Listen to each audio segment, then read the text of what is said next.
Hello everyone, welcome to ET hub यानी कि Aashirwad technical hub. तो गाइज एसएससी जेईएन का नोटिफिकेशन आ चुका है जो कि मोस्ट अवेटेड है और 28 तारीख का इन्होंने पहले बोला था। उसके बाद में इन्होंने 1 फरवरी का बोला था और 1 फरवरी को नोटिफिकेशन इनका आ चुका है। तो हम लोग कोशिश करेंगे, आप नोटिफिकेशन का लिंक और वेबसाइट का लिंक सारा कुछ आपको डिस्क्रिप्शन में मिल जाएगा।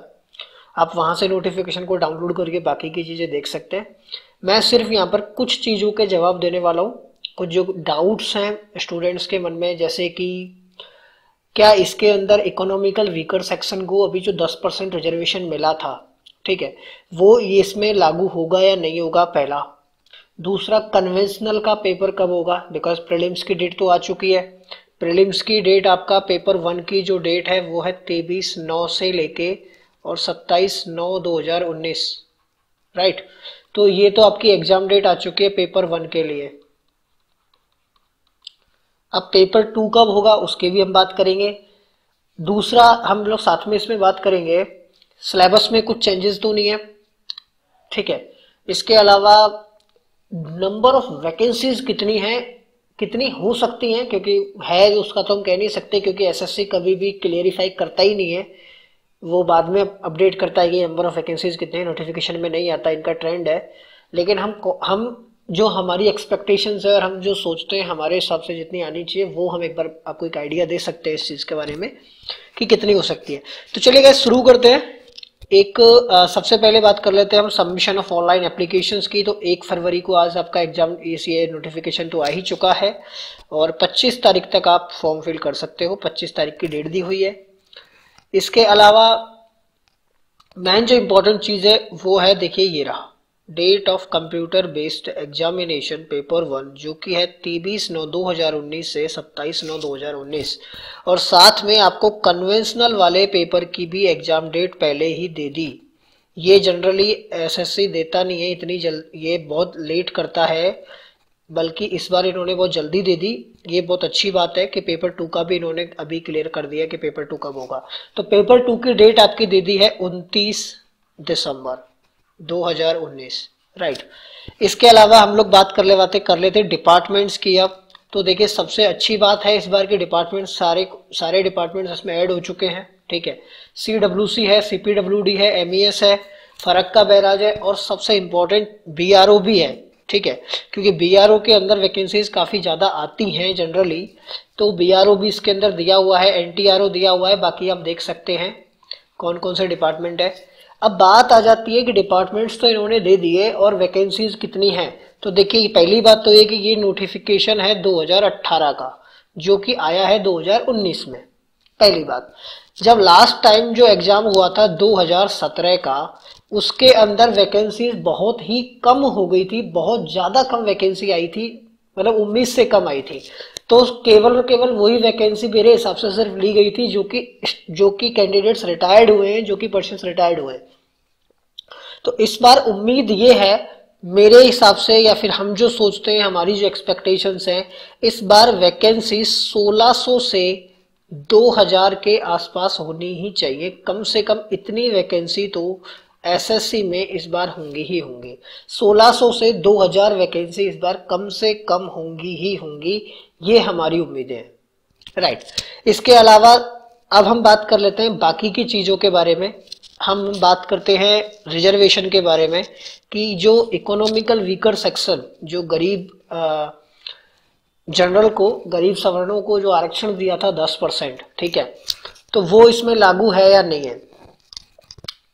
100% गाइस, EWS वालों को भी रिजर्वेशन दिया गया है। इसके अंदर आप ये 4.1 क्लोज पढ़ सकते हैं कि reservation for SC, ST, OBC and EWS and persons with disability, right, would be as determined and communicated by the identifying ministries, departments, offices as per extent of government orders। और ये order पहले ही आ चुका है कि 1 फरवरी 2019 के बाद या उस दिन, यानी कि 1 फरवरी या उसके बाद में जो भी नोटिफिकेशन आएगा, जो भी कोई वैकेंसी आएगी सेंट्रल में, उसके अंदर EWS इकोनॉमिकल वीकर सेक्शन को रिजर्वेशन दिया जाएगा। ठीक है, तो ये 100% श्योर चीज है कि 10% EWS वालों को रिजर्वेशन इसके अंदर दिया गया है। ठीक है, 10% EWS वालों को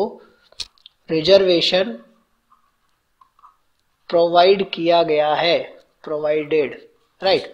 ये एक सबसे अच्छी और सबसे बड़ी बात है यहाँ पर। इसके अलावा साथ ही में हम आपको बताते हैं बाकी की जो कुछ चीजें हैं, जैसे कि यहाँ पर एक साथ में एक क्वेश्चन ये भी आ जाता है कि एज कितनी है स्टूडेंट्स की, वो आप खुद देख लेना, 18 से 32 साल होती है इसके अंदर, और बाकी फिर रिजर्वेशन के हिसाब से अलग अलग हो जाती है। ठीक है, एक चीज और मैं आपको यहाँ पर नोट करवा दूं कि सिलेबस की अगर हम बात करें, ठीक है, डिग्री और डिप्लोमा दोनों ही अलाउ होते हैं इसके अंदर, तो ऐसा कुछ भी नहीं है कि डिग्री वाले अलाउ नहीं है, डिप्लोमा वाले अलाउ नहीं है, सब अलाउ होते हैं एसएससी के अंदर। जो पहली बार दे रहे हैं उनके लिए ये इन्फॉर्मेशन ठीक है, बाकी सबको पता ही है एसएससी के बारे में तो, राइट। 100 रुपये फॉर्म फीस है, ये भी सबको पता है, और नहीं पता है जो पहली बार दे रहे हैं उन लोगों के लिए ये इन्फॉर्मेशन अच्छी है कि पहली बार आपको इन्फॉर्मेशन इस टाइप की पहली बार वालों को भी इन्फॉर्मेशन मिल रही है। साथ में मैं आपको बता दूं कि आपको जो फॉर्म जो फिल करना है वो आपको आपके रीजन के हिसाब से करना है फिल। ठीक है, जो भी आपका रीजन है, इससे आपका कोई मतलब नहीं है कि number of vacancies region wise होती है, नहीं, एसएससी में number of vacancies region wise नहीं होती है। आपको अपने रीजन के हिसाब से फॉर्म फिल करना है, अपनी रीजन वाली आपकी रीजनल वेबसाइट पे जाकर के नहीं फॉर्म फिल करना है। जैसे कि आप यहाँ पर देख सकते हैं, फॉर एग्जांपल वेस्टर्न रीजन की बात करें तो वेस्टर्न रीजन के अंदर दादरा नगर हवेली, दमन दीव, गोवा, गुजरात और महाराष्ट्र दिया हुआ है। ऐसे ही आंध्र प्रदेश, पांडिचेरी, तमिलनाडु, तेलंगाना साउथर्न रीजन में है। तो इसी टाइप से सारा कुछ है, सारी कुछ चीजें हैं। यूपी, राजस्थान, इन सबका नॉर्थर्न रीजन में आता है। ठीक है, तो ये आपको इस हिसाब से सारा कुछ देख लेना है, और आपको अपनी फॉर्म फिल आपको उसी हिसाब से करना है जो कि आपका पहले से आपका रीजन है, राइट।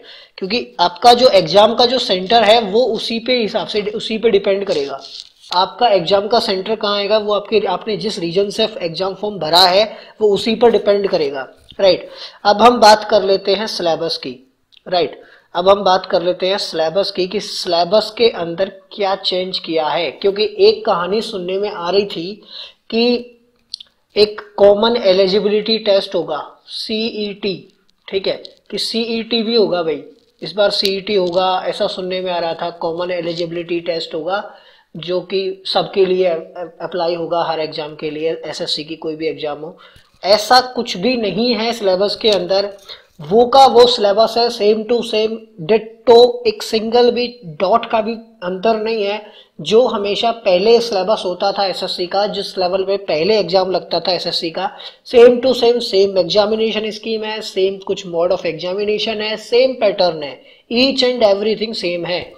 वही आपका जनरल इंटेलिजेंस रीजनिंग 50 क्वेश्चन का, जनरल अवेयरनेस 50 क्वेश्चन का, और 100 नंबर का टेक्निकल। ठीक है, 2 घंटे आपको मिलेंगे ही, ये तो सबको पता ही है। आपको 2 घंटे आपको मिलेंगे, 200 क्वेश्चन आपको सॉल्व करने हैं एमसीक्यू टाइप के, वो भी होगा CBT computer based test, right. साथ में इसके अलावा अच्छा, ये जो चीज है 2 आवर्स एंड 40 मिनट्स, ठीक है ना, इसके लिए इसमें कंफ्यूज मत होना, ये पैरा 2.9.2 पढ़ लेना। ये पीडब्ल्यूडी वाले जो स्टूडेंट्स हैं, यानी कि जो डिसेबल्ड हैं, जो डिसेबल हैं स्टूडेंट्स, जो कैंडिडेट्स डिसेबल हैं, ये उन लोगों के लिए है 40 मिनट एक्स्ट्रा। साथ में पेपर 2 की आपको एग्जाम डेट तो पता ही है, 29 दिसंबर, मैं आपको पहले भी कह चुका हूँ, और साथ में उसका भी सिलेबस और सारी चीजें यहाँ पर दी हुई है। वही 2 घंटे का पेपर होगा, 300 नंबर का। तो ये है कहानी आपके मेंस के पेपर की, ठीक है, क्लियर। साथ में ये चीजें भी बता देता हूँ, 1/4 नेगेटिव मार्किंग होती है एसएससी के अंदर। बाकी की सारी चीजें कुछ है नहीं, आपको पेपर 1 के अंदर कुछ भी नहीं लेके जाना है, केवल खाली आ जाना है। केवल पेन भी आपको एसएससी वाले ही दे देते हैं वहां पे, ठीक है।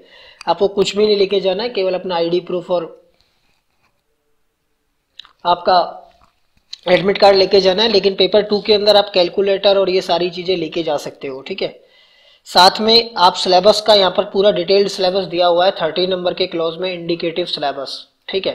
तो ये आप देख सकते हो आराम से यहाँ पर पेपर 1 के लिए क्या सिलेबस है और पेपर 2 के लिए क्या सिलेबस है, ठीक है। ये सारी चीजें आप देख सकते हो आराम से। इसका लिंक जो है वो डिस्क्रिप्शन में हम दे देंगे। जो जो जो मेन सब्जेक्ट्स है वो मैं आपको बता देता हूँ सारे के सारे। आपका बीएमसी है, ठीक है, building material and construction, estimating, costing, valuation है, सर्विंग है, सोइल है, हाइड्रोलिक्स है, इरिगेशन, ट्रांसपोर्टेशन और एनवायरमेंट। साथ में स्ट्रक्चर के अंदर टॉस्क, आरसीसी, स्टील और कंक्रीट टेक्नोलॉजी, ठीक है। ये आपका सिलेबस हो गया। इसी में से आपका 100 क्वेश्चन आएंगे पेपर 1 के अंदर और 300 नंबर का पेपर होगा आपका पेपर 2 इसी में से, राइट। तो टेक्निकल बहुत ज्यादा अच्छा आता है आजकल, एसएससी का काफी अच्छा आने लग गया है, तो टेक्निकल स्ट्रॉन्ग रखना बहुत जरूरी है इसके लिए। बाकी देखो सारा खेल टाइमिंग का है यहाँ पर, सारा का सारा खेल आपका टाइमिंग का है यहाँ पर। मेन चीज देखिए, एक चीज और मैं आपको बता दूं कि जो मोड ऑफ सिलेक्शन है उसके अंदर मिनिमम क्वालिफाइंग मार्क्स, ठीक है, जनरल के लिए 30% है और ओबीसी और इकोनॉमिकल वीकर सेक्शन, यहाँ पर वापस से रिजर्वेशन का फायदा यहाँ पर ईडब्ल्यूएस को मिल रहा है कि 25% है और अदर्स के लिए 20% है, क्लियर। इसके अलावा अदर्स के अंदर यहाँ पर एससी एसटी आ रहे हैं। बाकी की और अगर हम बात करें तो देखिए बीआरओ डिपार्टमेंट इसके अंदर दिया हुआ है, तो ये बहुत अच्छी बात है क्योंकि बीआरओ में जनरली 2017 को अगर छोड़ दें, इसके अलावा हर बार बीआरओ से वैकेंसीज बहुत ही अच्छी आती हैं, बहुत ज़्यादा आती है, क्योंकि वहाँ पर जनरली कैंडिडेट्स जॉब लगने के बाद में छोड़ छाड़ देते हैं, इसलिए बीआरओ में बहुत ज़्यादा वैकेंसीज हर बार होती है। और इस बार भी उम्मीद है 2018 वाले नोटिफिकेशन में कि इस बार भी अच्छी खासी वैकेंसीज इस बार होंगी, ठीक है। बाकी का कुछ ऐसा इंपॉर्टेंट है नहीं। साथ में मैं आपको बता दूं कि जो आप कैटेगरी आप चूज करें, ईडब्ल्यूएस वालों के लिए मैं स्पेशली बता देता हूं, ईडब्ल्यूएस आप तभी चूज करना जब आप, क्योंकि इसके अंदर नोटिफिकेशन में क्लियरली लिखा हुआ है, अगर आप डॉक्यूमेंट वेरिफिकेशन के टाइम पे आप अगर अपने आप को साबित नहीं कर पाते कि आप ईडब्ल्यूएस है, तो फिर आपको as a UR unreserved treat किया जाएगा, ठीक है। तो इसलिए ईडब्ल्यूएस कैटेगरी आप तभी भरे, तभी फिल करें जब आपका ईडब्ल्यूएस में आप हो, ठीक है ना। ईडब्ल्यूएस का या तो उसको सर्टिफिकेट अभी बनेंगे या फिर जो भी होगा, देखते हैं गवर्नमेंट क्या प्रोसेस करवाती है ईडब्ल्यूएस के लिए। लेकिन ये आपको तभी फिल करना है फॉर्म ईडब्ल्यूएस कैटेगरी से अगर आप एक्चुअल में इकोनॉमिकल वीकर सेक्शन में आ रहे हैं तो। अदरवाइज आप जब डॉक्यूमेंट वेरिफिकेशन आएगा तब आपको दिक्कत आएगी, आपको अनरिजर्व्ड कैटेगरी के अंदर डाल दिया जाएगा। इसीलिए मैं आपसे कह रहा हूं कि ये बहुत अच्छी बात है कि सबसे अच्छी बात ये मुझे लगी इस बार कि 1 फरवरी वाला जो नोटिफिकेशन आया इसके अंदर आपको ईडब्ल्यूएस वालों को दे दिया है और सिलेबस में कोई चेंज नहीं है, सीईटी नहीं है। सबसे इंपॉर्टेंट चीज है कि सीईटी नहीं दिया है, क्योंकि जो स्टूडेंट टेक्निकल की तैयारी कर रहे हैं वो इसमें सीईटी के अंदर उनका फंस जाता बेचारे, वो बहुत ज्यादा फंस जाते। तो दिक्कत यही है। अब तैयारी कैसे करनी है, किस टाइप से हमें क्या करना है, उसके लिए वीडियोस बनाते रहेंगे, वीडियोस हमारे आते रहेंगे। Thank you so much, thanks for being with us.